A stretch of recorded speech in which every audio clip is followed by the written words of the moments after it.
And before we get to the surprise resignation today of Greens leader Richard Di Natale, the Morrison government is looking like a rabble. Just 8 months after its shock election victory, the Deputy Prime Minister, McCormack, is being challenged as leader of the Nationals by former leader Barnaby Joyce. I've informed Mr McCormack that I'll be standing against him. Really, that's up for the colleagues. You can't just sit back and say, you know, I wish things were better. I have respect for Mr McCormack. I think he does a good job. I think the National Party has to be on the balls of its toes as we face some of the most challenging times, and we have to speak with our own voice. Does Barnaby Joyce have enough support from the 21 Nationals MPs who form government with the Liberals? Who knows? But we will have a senior Nationals minister on the show in just a few moments to let us know where the wind blows. But I have to say there's been a lot of dissatisfaction with McCormack's leadership. It's been dull and uninspiring. He's helped to make the Liberals look just like the Nationals, which is not good for the Nationals. Should be the other way around. It's made the Nationals look like them.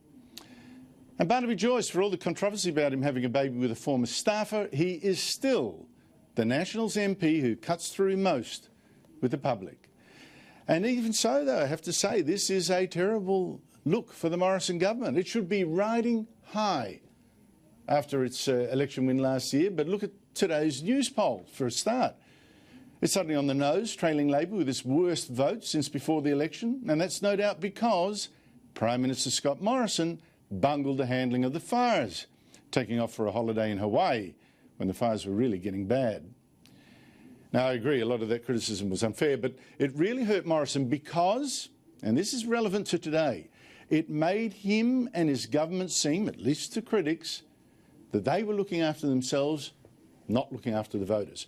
And now here we've got the Nationals brawling over who should be leader. Same thing. But look also at the reason why this leadership stuff in the Nationals has erupted now. Again, same story, oink, oink. Politicians looking after themselves. The Nationals' leadership is in question because its deputy leader, McKenzies, was forced to resign yesterday over the sports fraud scandal. She, as sports minister before the election, had doled out grants, $100 million worth, to sports clubs almost exclusively in government seats and marginal seats that the government needed to win. Now, that rorting was outrageous, and it seems that deserving clubs, ones rated highly by Sports Australia, they had their applications flicked in the bin by McKenzies just because they were in safe Labor seats. But McKenzies today explained that she was resigning on a technicality, that one grant had gone to a shooting club that had given her free membership, and she wasn't, no, quitting because the whole scheme she was running was a complete rort. I took that step because I accept that my failure to declare my membership to certain sports shooting clubs in a timely manner constituted a breach of the ministerial standards. I am very proud of a program by this government to fund 684 local sports clubs around the country to get Australians more active. And to make it worse, the Prime Minister is refusing to hand down the report into this scheme by the head of his own department. This is the report that yesterday made McKenzies quit. So we don't know what else is in this document that makes the whole thing stink. And there are indeed still questions to ask, like this. How come one of the lucky clubs that got a government grant was a football and netball club in Wagga Wagga that got $145,000 of your money and had as its treasurer the son of Michael McCormack? Yes, the Deputy Prime Minister who now faces a leadership challenge. What an awful day the man has had. Nothing to do with my son. Nothing to do with me. The fact is, when I found the fact that they had actually applied for the funding, I recused myself from any advocacy, and whilst many of the grants throughout the Riverina and for this and other matters sought my support, the Mangapla Cookadini United East Lakes Goannas Football and Netball Club did not.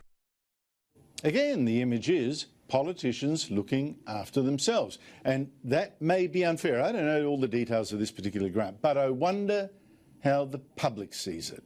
You know, we've had the fires, we've now got the coronavirus, people are struggling with this economy, and here are Nationals MPs brawling over who should be leader. Just 8 months after we thought we'd elected a government to get cracking on our problems. It's a mess. And here is what I think is adding to this feeling of a government that's not focused on serving us, but serving itself. And it's this: what's its agenda? The economy's struggling, companies too scared to invest, so where are the reforms? Where's the direction? And you know how it is. If politicians aren't busy thinking of us, perhaps it's no wonder they're thinking too much of themselves.